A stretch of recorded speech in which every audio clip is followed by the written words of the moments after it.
കനത്ത പ്രഹരമേൽപ്പിച്ചുകൊണ്ട് അന്താരാഷ്ട്ര നാണയനിധി. സാമ്പത്തികമായി കൂപ്പുകുത്തുന്ന വേളയിൽ പോലും ഇപ്പോൾ കൂടുതൽ സമ്മർദ്ദവുമായാണ് IMF രംഗത്ത് വരുന്നത്.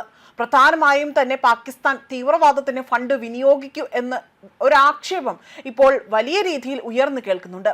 മാത്രമല്ല അവരാകട്ടെ ഇത്തരത്തിൽ തീവ്രവാദത്തിന് മാത്രം ഫണ്ട് സ്വരൂപിക്കുകയും അത് അവർക്കായി തന്നെ നൽകാനുള്ള പാകിസ്ഥാന്റെ വലിയൊരു രീതിയിലെ നീക്കത്തെയാണ് ഇപ്പോൾ IMF തടഞ്ഞു വെച്ചിരിക്കുന്നത്.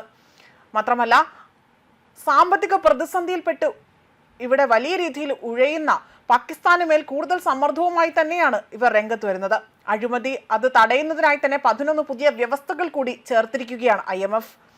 അതേപോലെ ഇതോടെ 18 മാസത്തിനുള്ളിൽ തന്നെ പാകിസ്ഥാൻ പാലിക്കേണ്ട മൊത്തം വ്യവസ്ഥകളുടെ എണ്ണം 64ആയി ഉയർത്തിയിരിക്കുകയാണ്. $1.2 ബില്യൺ അനുവദിക്കാൻ അംഗീകാരം നൽകിയതിന് ദിവസങ്ങൾക്ക് ശേഷമുള്ള ഈ ഒരു നീക്കം പാകിസ്ഥാനെ കൂടുതൽ ബുദ്ധിമുട്ടിലാക്കുകയാണ് ചെയ്തിരിക്കുന്നത്. IMFന് പുറമെ തന്നെ ചൈനയും വലിയ തോതിലുള്ള കടം പാകിസ്ഥാന് അനുവദിക്കുന്നുണ്ട്. 2000 മുതൽ 2021 വരെ $67.2 ബില്യൺ ആയിരുന്നു ചൈന പാകിസ്ഥാന് നൽകിയ കടം എന്നതാണ് ഏറ്റവും വലിയ വസ്തുത. കണക്കുകൾ പ്രകാരം റഷ്യയ്ക്കും വെനസ്വേലയ്ക്കും ശേഷം തന്നെ ചൈനീസ് വായ്പകൾ ഏറ്റവും കൂടുതൽ സ്വീകരിക്കുന്ന മൂന്നാമത്തെ രാജ്യമാണ് പാകിസ്ഥാൻ എന്നതാണ് ഇവിടെ എടുത്തു പറയേണ്ട മറ്റൊരു വസ്തുത. എന്നാൽ അതേസമയം പാകിസ്ഥാന്റെ ഭാഗത്തു നിന്നും പല രീതിയിലും അവർ സാമ്പത്തികമായി ഉയർത്തെഴുന്നേൽപ്പ് നടത്താനുള്ള ശ്രമങ്ങൾ നടത്തി വരുന്നുണ്ട്. അതേപോലെ തന്നെ ഒരു പുതിയ എണ്ണ വാതക ശേഖരം കണ്ടെത്തിയെന്ന അവകാശവാദവുമായി തന്നെയാണ് പാകിസ്ഥാൻ കഴിഞ്ഞ ദിവസങ്ങളിൽ രംഗത്ത് വന്നത്.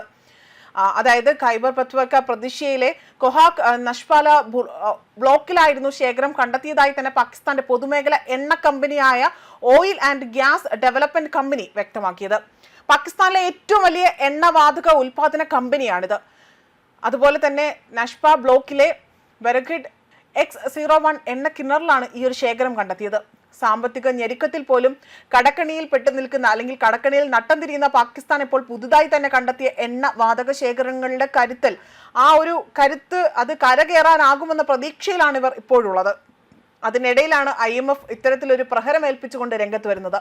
പാകിസ്ഥാന്റെ പൊതുമേഖല എണ്ണ കമ്പനിയുമായി തന്നെ സമാഹരിച്ച തുർക്കി എണ്ണ കമ്പനികൾ അത് തീരക്കടലിൽ എണ്ണ വാതക പര്യവേഷണം നടത്താൻ തീരുമാനമായിട്ടുണ്ട്.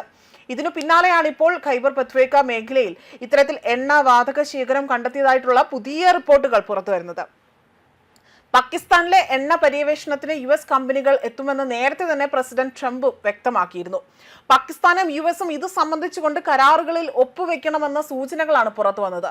അതേപോലെ തന്നെ ടർക്കിഷ് കമ്പനിയായ ടർക്കിഷ് പെട്രോളിയം കോർപ്പറേഷനും അതിന് പുറമെ തന്നെ മാരി ഏജൻസീസ്, അതേപോലെ Pakistan petroleum, OGCC, Fatima petroleum, government holding limited എന്നീ കമ്പനികളും ഈ ഒരു പര്യവേഷണത്തിനായി തന്നെ കരാർ നേടിയവയാണ്. അതുപോലെ വർഷങ്ങൾ നീണ്ടുനിന്ന പഠനത്തിന് ഒടുവിലാൽ തന്നെയാണ് ഇപ്പോൾ പാകിസ്ഥാന്റെ ഈ ഒരു തീരക്കടലിൽ ക്രൂഡ് ഓയിൽ അതുപോലെ ഗ്യാസിന്റെ സാന്നിധ്യങ്ങൾ അത് തിരിച്ചറിഞ്ഞതായി തന്നെ പാകിസ്ഥാനി മാധ്യമങ്ങൾ റിപ്പോർട്ട് ചെയ്തിരിക്കുന്നത് എന്നതാണ് ഏറ്റവും മറ്റൊരു വിലയിരുത്തലായി പറയുന്ന കാര്യം. ലോകത്തെ 4ാമത്തെ വലിയ എണ്ണ ശേഖരമാണ് എന്നതാണ് ഇതിൽ വിലയിരുത്തൽ, അല്ലെങ്കിൽ അവർ സ്വയം അവകാശപ്പെട്ടുകൊണ്ട് രംഗത്ത് വരുന്നത്. പര്യവേഷണവും ഖനനവും ഉൽപാദനവും യാഥാർത്ഥ്യമായാൽ പാകിസ്ഥാന് സാമ്പത്തികമായി തന്നെ വലിയൊരു ലോട്ടറി അടിച്ചതിന് തുല്യമായിരിക്കും എന്നതാണ് മറ്റ് നിരീക്ഷകരടക്കം ഇതിനായി തന്നെ വിലയിരുത്തുന്ന കാര്യങ്ങൾ. ന്യൂസ് ഡെസ്ക് കർമ്മ ന്യൂസ്.